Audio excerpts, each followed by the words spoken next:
Good afternoon, everyone. Welcome to the first Senate Bill 1121 Stakeholder Workgroup meeting. My name is Frances Diaz-Sanchez. I am the program manager. I'm going to briefly come on camera here. I hope you all had a great afternoon. We really appreciate you joining us for today's meeting. I'm going to give it another minute or so for people to continue to trickle in. As I said in the chat, I launched a stakeholder representation poll to see where everyone's coming in from or who you're representing generally is identified in our Senate Bill 1121 stakeholder engagement portion of the bill. And this is for us to keep track of who we are meeting with and who we need to kind of do more outreach with if we're missing some of our critical partners. So this is really helpful for us, and also to keep ourselves accountable in ensuring that we're doing our due diligence on meeting with all our transportation stakeholders for the development of the report. So really appreciate you taking the time here. So yeah, I'll get started at 2:03. Oh, and I see a hand raised already.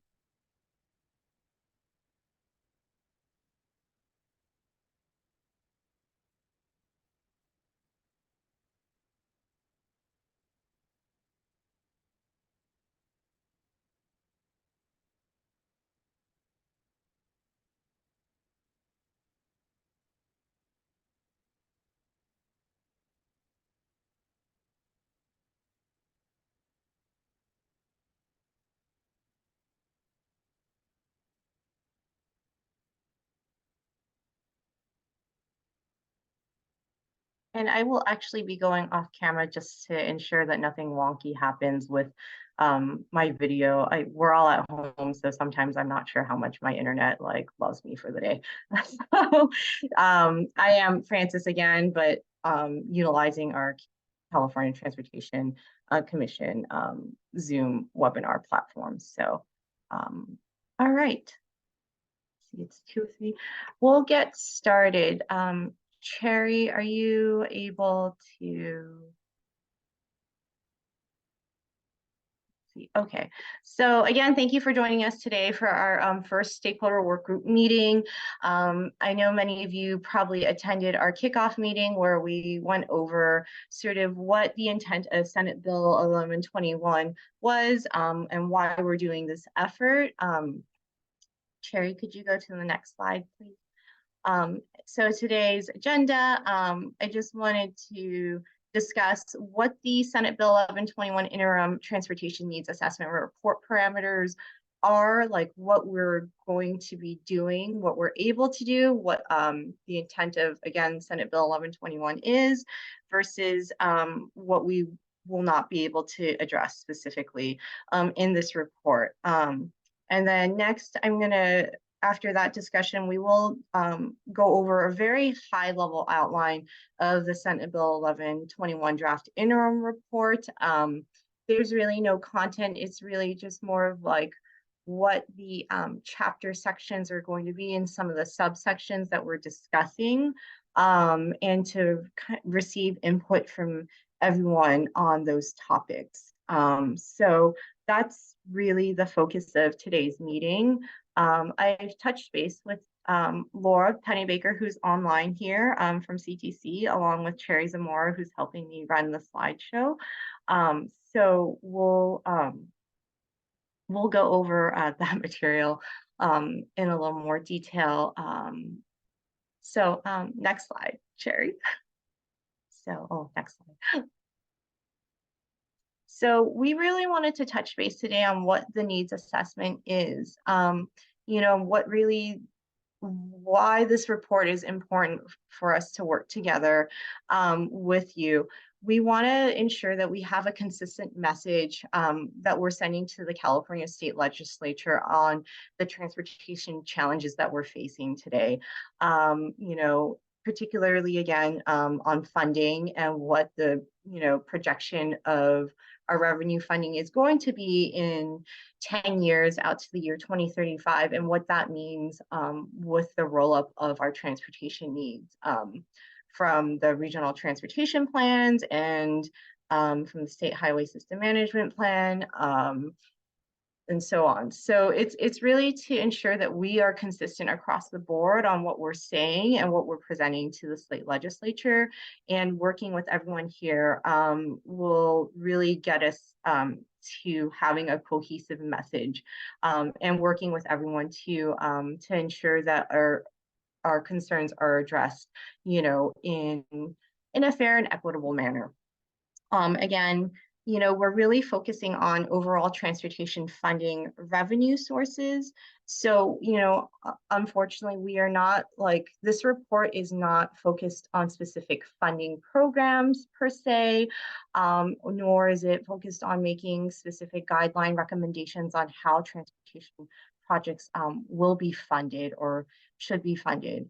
The impact to the revenues that are collected are in decline, as we know, here in the transportation sector, and overall that impacts all our funding programs and puts us in a precarious situation in the future. So really, the focus is on sort of the overall funding revenue and the impacts to that, because we that revenue then is distributed into other accounts. And I think for many of us working at a regional or in specifically local level, we can see how during the pandemic, revenue sources from funding transit operations took a really big hit. And, I think while it would not be that drastic per se, it affects our ability to maintain and operate or provide services in that sort of perspective there. So that's kind of what I wanted to kind of really highlight and hit home on sort of what the needs assessment is going to focus on. And again, in our stakeholder kickoff meeting, another specific example on how overall decline in revenue can affect funding programs was an example also of the 2016 STIP, where we ended up having to deprogram projects, not just projects that were planned, but were actually in the pipeline. So, we have something that has set precedent in terms of what could happen if we don't address sort of the declining transportation revenue source and how to address that in the future. So that's essentially the big thing. And to reemphasize that this will also highlight how, with declining revenues, if we're not able to develop or program our projects, that does affect our ability to meet our statewide transportation goals on safety, equity, greenhouse gas emissions reduction, accessibility, and addressing, the impacts that the transportation system has had on our most vulnerable communities. So that's for that part of the needs assessment. In terms of 10-year projections of existing revenues, we are going to be focusing on we are going to focus on the state fund sources that Caltrans has given us. So that will include some federal fund sources in that revenue projection, and we are going to include the more local and regional transportation fund sources for the full needs assessment. So for our 10-year projection out for the interim report, we are again just focusing on revenues from the Caltrans fund sources for this time, because we want to have the chance to work with our stakeholders and our partners on the regional side for that. So the last part of this, before I open it up to discussions for the Q&A, is the 10-year project list for the interim report. What we're going to focus on for the interim report is the roll-up of the 18 metropolitan planning organizations' regional transportation plans that have their adopted sustainable community strategies given the time constraint. And we will be working in the full needs assessment with our regional transportation planning agency partners on including their transportation needs for the full needs assessment. So those are some of the things that I hope clarify what the intent of the overall needs assessment is and what we are doing in the interim report and what we plan to do for the full needs assessment there. And then I'm gonna go, so Cherry, I'm gonna stop here and see what questions have popped up for us here. I see a hand raised. Yeah, it looks like Mark Watts has his hand raised. Mark, you're now able to express your question. Go ahead. Thank you. And I meant to go into the Q&A part, but I used the hand raise. Can you hear me? Yes, we can hear you. Since I was a co-author, sponsor of this legislation, along with the staff in the chair's office in passing this legislation, I was unable to participate in the opening session that you had. I have one question. When you look at the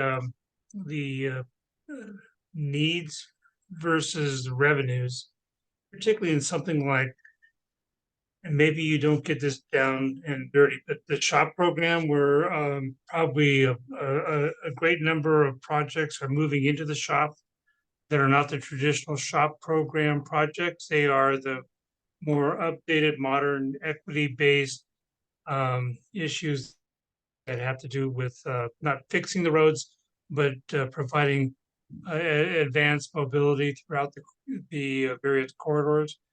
Is that embedded into this, or is that going to be, will that crowding out of SHOP revenues by other types of projects be accounted for and identified in the needs assessment? If that didn't make sense, I'll try to figure out how to say it better. I totally understand what you're saying. You're talking about how the SHOP, you know, focused on the four primary asset classes, I believe.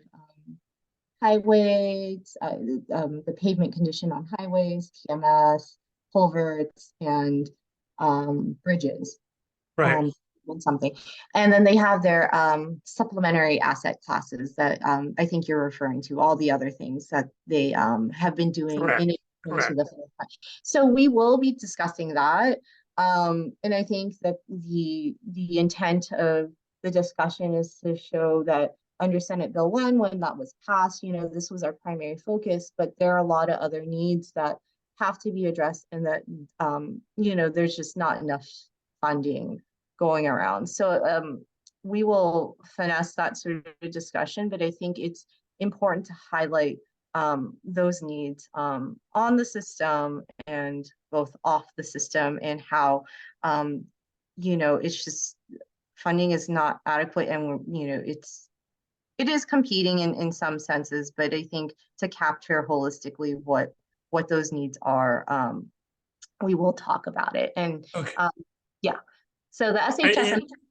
And I just want to say, I'm not antithetical to those kind of issues. I just wanted to understand how you're going to deal with that issue of the growth of new programs within eligible SHOP projects that have their own challenges getting accomplished over time. So that's all. Thank you very much. I'll stop blabbering on. Oh, no, it's okay. And then Roy, I see that you had a question, how are you capturing rail needs not in RTPs? So we are coordinating with Caltrans, specifically with Andy Cook on that side of the house to talk about sort of the rail project needs. We are specifically called out in Senate Bill 1121 to take into account what the California State Rail Plan project needs are laid out there.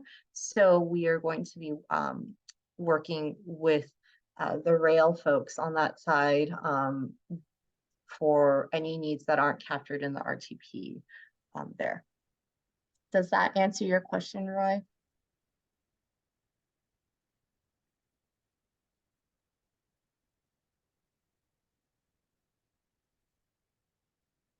Okay. And I see another question from Rick Carter. Is the needs assessment covering operational costs and routine maintenance costs?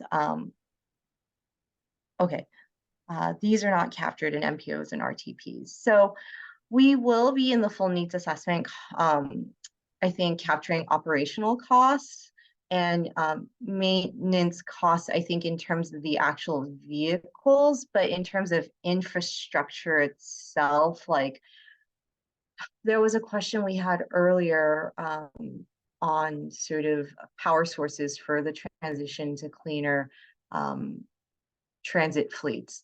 And I think that is something we will not be covering in this. Laura, do you want to jump in on that side? Yeah, so I just have kind of like a follow-up question to Rick's question that I think Margot Yap is on and can hopefully help answer. But I was wondering if what Rick is asking about is covered in the local streets and roads needs assessment.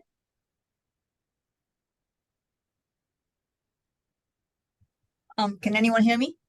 Yes, we can Yes. hear you, Margot. Thank you for hopping on. Yeah. Can you see Rick's question? No, I did not. I saw a question about the rail needs, but I didn't see Rick. Oh, okay. Do you want me to I can recap it for you really quick? Sure. Would that be helpful? Okay. So Rick's asking, is the needs assessment covering operational costs and routine maintenance costs, such as electricity costs, landscape maintenance, signal maintenance, pothole repair, etc., as these are not captured in MPO RTPs? So my question for you is, are those things captured currently in the local streets and roads needs assessment? Yes, there is. We do have a section for operating costs, and it covers everything that an agency would consider part of their expenses for maintaining the street system. So, electricity, signals, ditch cleaning, tree trimming, salaries for the staff, equipment. It should fall into that blanket category. Great, thank you for clarifying that. So that takes care of the local system aspect of that. And then I think, Francis, we may need to verify with Mike Johnson and his team on the SHSMP side of the house, like what's captured in their analysis. Yeah, I have a feeling potholes will probably be captured. Signal maintenance I think with that, there's only good or bad, meaning it's working or it's not working for some of the TMS stuff. So we'll definitely, I think those are the big ones, but the landscape maintenance and the question of electricity costs, yeah, we'll touch base with Mike Johnson there. So hopefully, Rick, that answered your question. And then I see, oh wait, I answered this question. I see, Mark, that you have another question. Has there been any issue raised about small city needs? In many cases, it takes a lot of time to compile funds necessary to undertake major rehab needs. I think under Margot, we may defer to you again a little bit on this in the local streets and roads.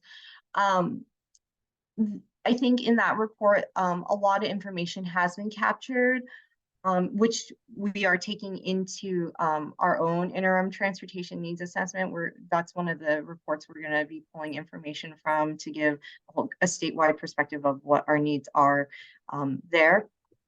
But Margot, are you able to talk about the compiling of funds? I know that we're looking at local sales tax measures at the regional county level, if there are, but I don't know. I don't think we're going to go into the super nitty-gritty details on all the small fund sources.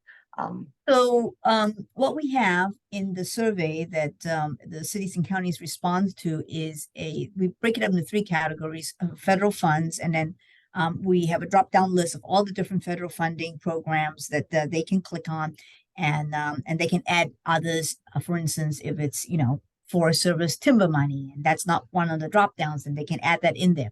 And we do the same thing with state funding and local funding.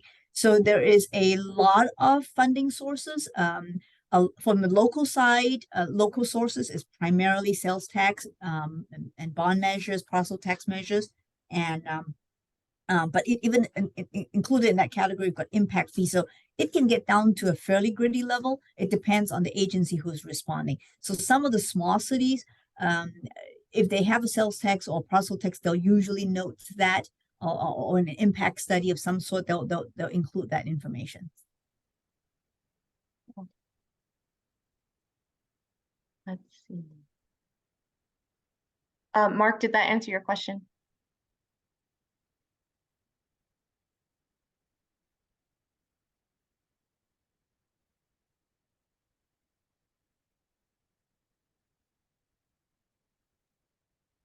That did answer my question. I appreciate the time. Thank you. Okay. Michael Rosen, you're asking, I'm sorry if I pronounced your last name incorrect. Will the needs assessment include fare box recovery as part of the overall transportation funding revenue? If so, how is it captured or analyzed? So we are working with CalSTA because they are collecting a lot of information from under Senate Bill 125 with transit operators. And we know that that's been a really, really rough source of revenue for transit operators. So we are working closely with them on gathering data that they are taking into account on that side of the house. But we are also projecting out revenue sources on the PTA side for us through the diesel sales and gas tax. Excuse me, I don't know I can't recall the specifics exactly off the top of my head. So we are taking that into account. But more importantly, I think under the governor's budget and the 5-year stopgap that they put out earlier this year, that's something that's going to go into our report discussing the sort of precarious situation that transit is in right now.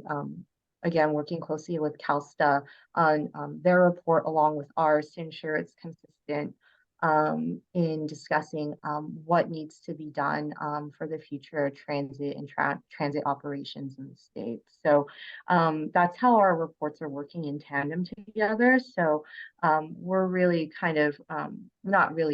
we are working with them to ensure that what we develop in this needs assessment is correct and accurate on the funding needs and how that will also feed into their report, and vice versa. Again, the information they're collecting on the transit operators funding plans, short and long term, and how that will inform our this iteration of the needs assessment, and if not this iteration, the next transportation needs assessment that is due out in 5 years. So that's how we're going to be using the data there. I hope, Michael, that answered your question. I apologize if it's not more specific, but let me know if that did answer your question.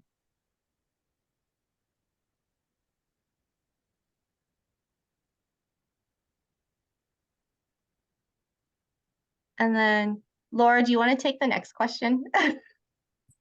Sure. So the next one I see is asking if NC is the consultant for this analysis. So I'll say this, I asked Margot the question, since NC is the preparer of the local streets and roads needs assessment, we're in the process of finalizing the consultant agreement for this work. And I don't know if I'm allowed to announce that just yet. So we can make that known, I guess maybe as part of our next work group meeting, we can announce sort of how we'll be approaching the consulting work. So I think that answers the question. All right. So if there are no other questions, we'll move on to the next discussion portion of our of today's workshop. And so this is really a high-level draft outline of the interim report. Again, I just really want to emphasize that these are essentially the chapters and section headers, sort of topics that will be going into the development of the report. So Cherry, if you want to scroll to the next. So there's no report. It's just, again, I was just laying out information. So if you see the page numbers, that's why. So this is how it's laid out. I think it's pretty straightforward. Chapter 1 or whatever is the executive summary. The next chapter is the introduction. Just background information again on what Senate Bill 1121 is, our engagement process for the interim report, and carrying forward for the complete needs assessment, what we'll be doing there, discussing how this is building on prior transportation needs assessments that were done during the kickoff meeting. Many of you asked us to send the 2011 needs assessment out, and so I hope you were able to review that report. And really discussing what the focus of the interim report is. Chapter 3 is kind of going over what our 10-year state and local transportation system needs are. And so it lists out all the reports and plans that we plan on including here, and highlighting how this is different from the 1999 and 2011 report, basically saying what is different, like what we're including that was not included in the last 2 reports. And also, I do want to note that the California High-Speed Rail Plan will be included in the needs assessment, just talking about how it is part of our transportation system, but also really emphasizing that that is funded separately by its own bond measure. So that is something that we just kind of want to give a nod to, acknowledging that this is something that's being developed, but with the direction of this needs assessment, it's not something that we were directly asked to include, especially on the fund revenue projection side. So I just wanted to really emphasize that. And then for preliminary transit operation plans, we are going to highlight what the key dates are that transit operators have to submit their information to the California State Transportation Agency, CalSTA again, and how we're going to be utilizing that information in our full needs assessment. So that's really what that section is going to be highlighting, and to also talk about the fiscal cliff, the transit fiscal cliff, as some of you have discussed there. So that's kind of what we're doing in terms of the transit operation plans that are being requested currently. Chapter 4, then we move into the actual system needs analysis. Oh, I'm sorry, I'm a little confused. So this is actually showing what our needs analysis are like from the State Highway System Management Plan, like what the condition is, how much we've accomplished in the years out. It will include the 10-year project list. So this is really our transportation needs here. And then we are not going to discuss how we're consistent with the California transportation plan. That's actually going to be discussed in the next, in the full needs assessment. So that's just kind of the nod to saying that we know that we have to be consistent with the CTP preferred scenarios, but that analysis will be done in the next needs assessment. So the next page there. And so for rail and transit operations, again, we'll kind of go into into detail of what the challenges and needs are on that side. You know, a lot of us had heard about COVID-19 and how that's really affected not just ridership, which directly affects revenue sources collected at the fare box, but also, you know, the cutting of service lines and how that's just affected our ability to provide service to Californians here. And then we'll touch on capital needs. So system expansion will be discussed there on what those needs are based on the RTPs and in coordination with our Caltrans partners. Chapter 5 is going to be the revenue projection discussion. As I said earlier in today's meeting, we are going to be focusing on the fund sources that Caltrans has provided us. So predominantly our state fund sources that we're projecting out here with some of those federal funds that, you know, come to the state. And so we'll be focusing on that and what the ZEV market share will be doing to those fund sources. And then we will include the overall funding picture in the full needs assessment. And then chapter 6 outlines just what we're going to be doing in the full needs assessment. So I'm happy to take any questions or comments here. I see questions.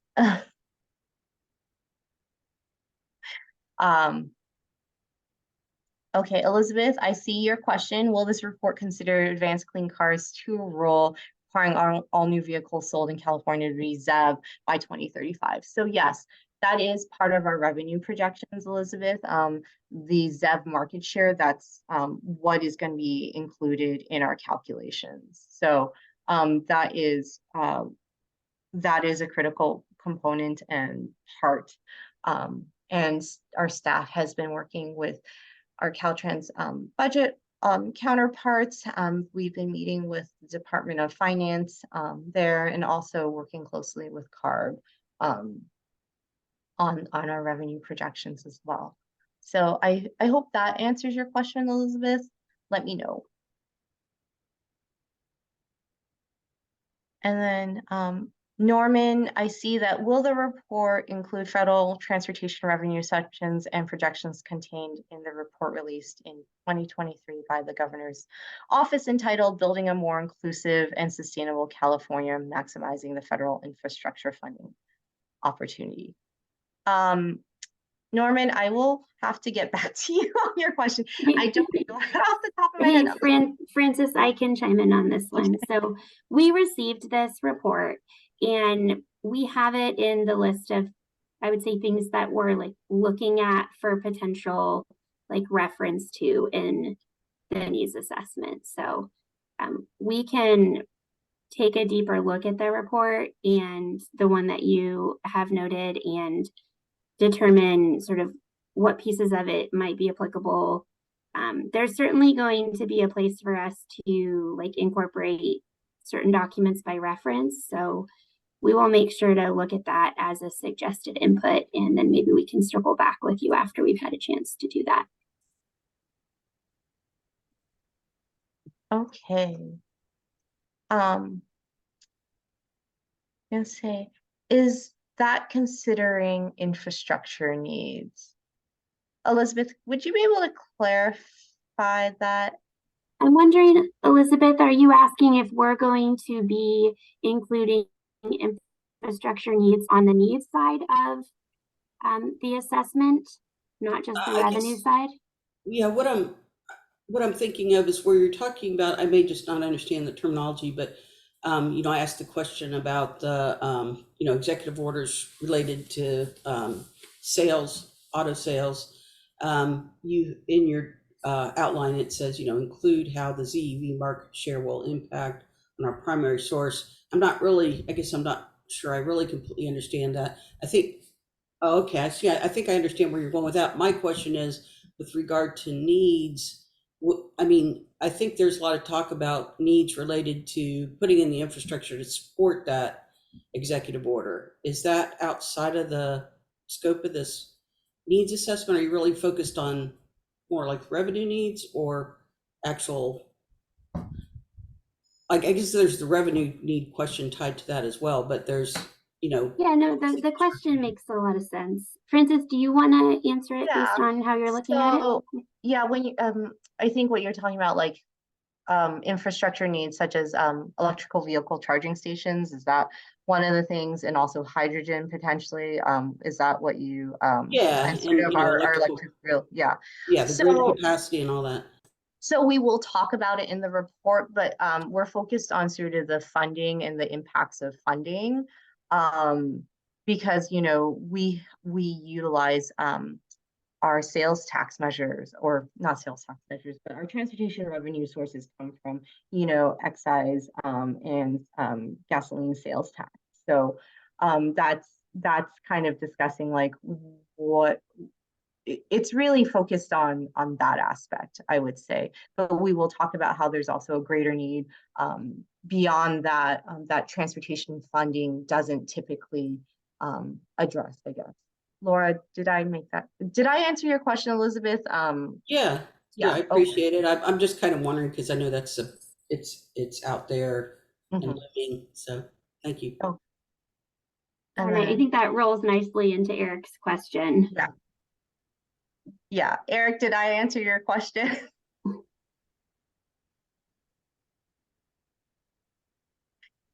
Again, we're going to talk about how that's really important, but transportation funding doesn't necessarily cover that part of infrastructure for us. So, but we will be talking about it.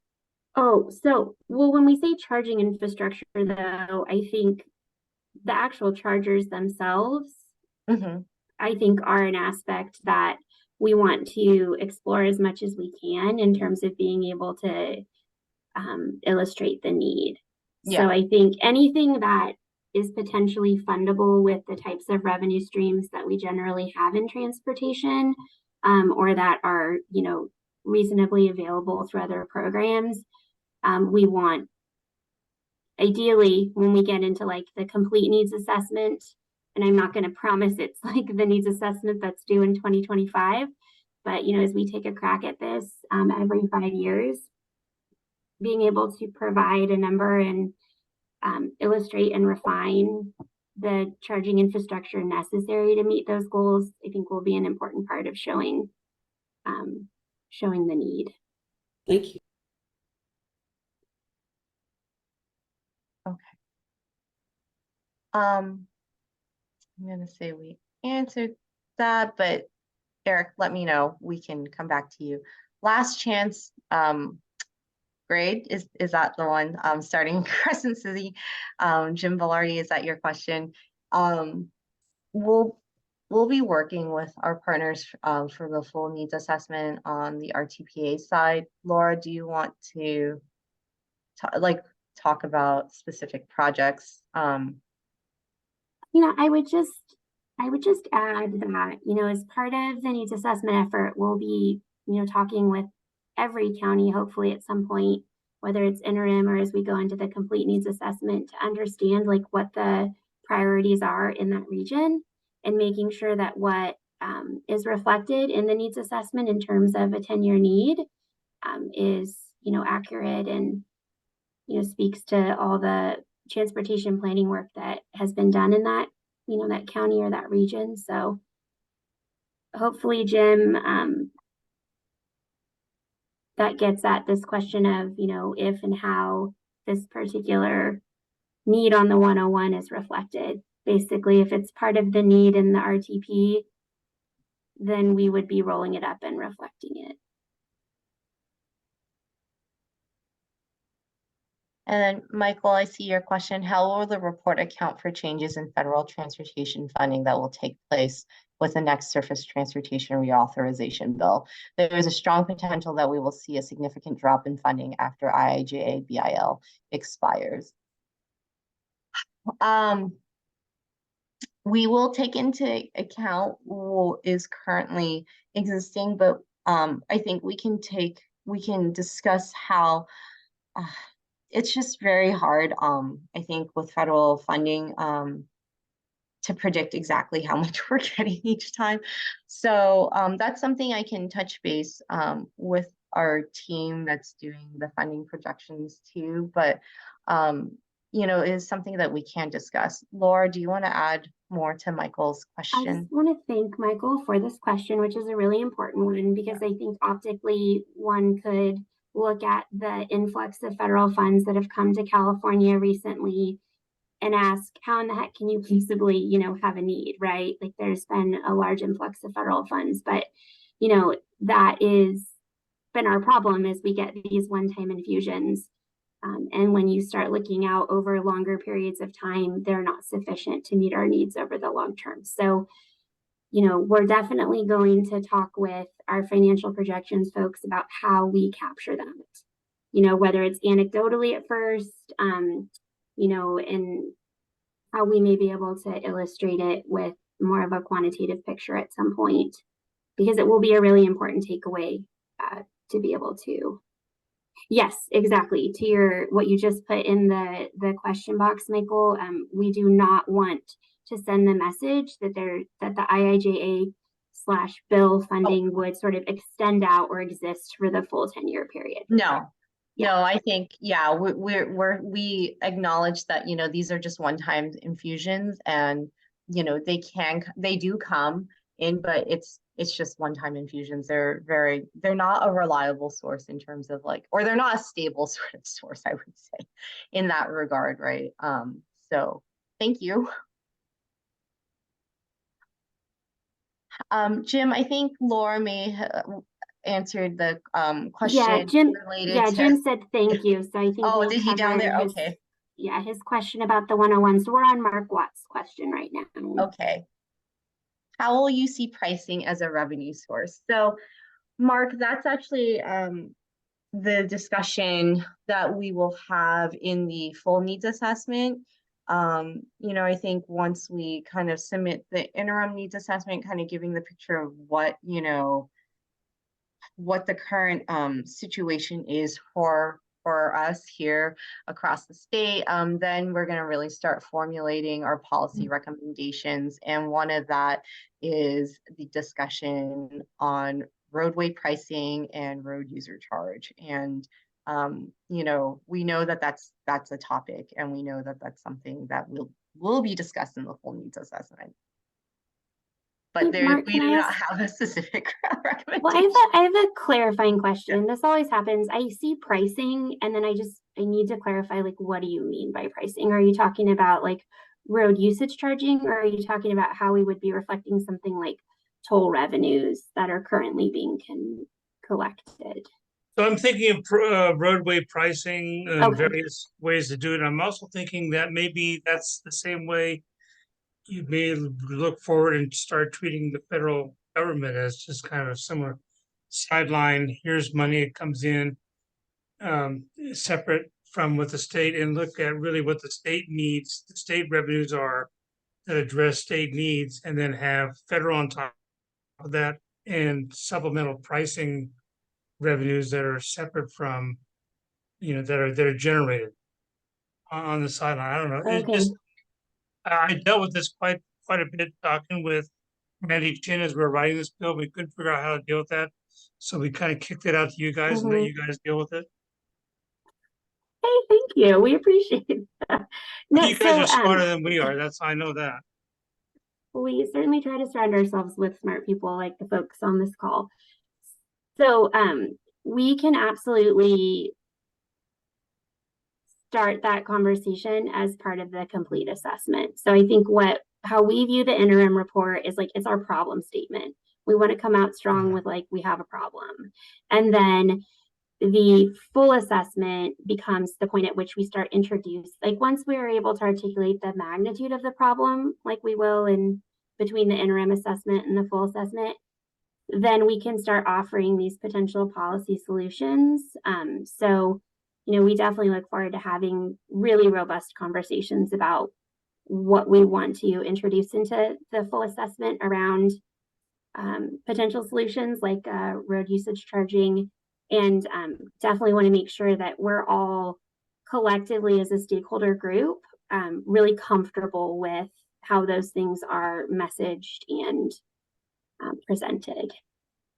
That makes sense. And I think I probably wouldn't have raised it, but the whole pricing work group seems to have just like Yes, disappeared.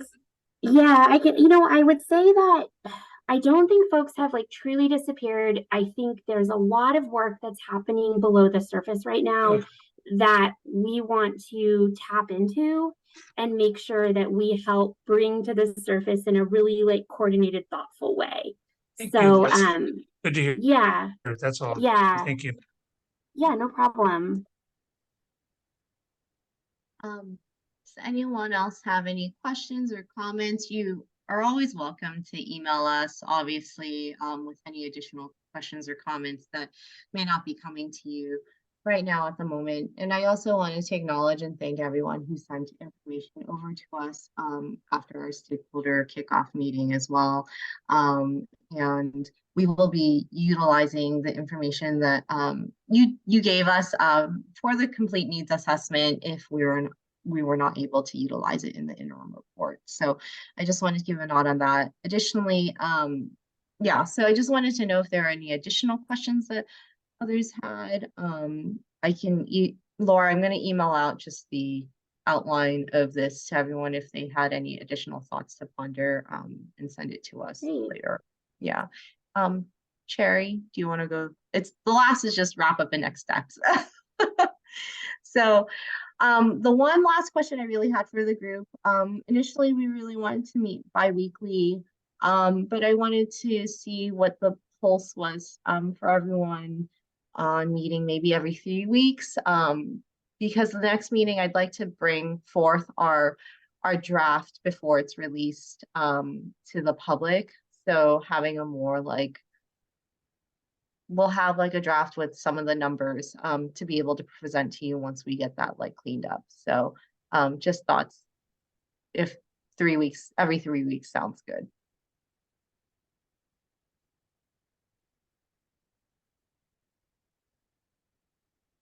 Oh. Can anyone do pictures? Well, okay. Maybe what we can do, Francis, is as we sort of follow up with like the outline, we can just let folks know, hey, we're envisioning every 3 weeks convening as a group for approximately an hour. We're going to try really hard to make it robust, like give you guys something to look at, weigh in on. Maybe you could just like put out what those every 3 week dates look like. And then folks can let us know if they have any concerns, because we definitely are willing to iterate what this work group looks like depending on, people's bandwidth and all of that. So yeah, I think we will wait to hear from you all. Okay. Yeah, I'm definitely hearing some affirmatives in the Q&A. And then we did have a question, Francis, if we'll be sharing notes from this meeting. We can share the high level notes. Just yeah, we'll post them on our website. Questions or some of the big takeaways that we had and include them online, and I'll send an email. Okay, I just had a quick question for the group. Like, what's easier, recordings of the sessions or notes? Oh yes, because we are recording this too. Yeah, so I'm just curious, like, would you rather just be able to link straight to the recording of the session, or do you want to see notes?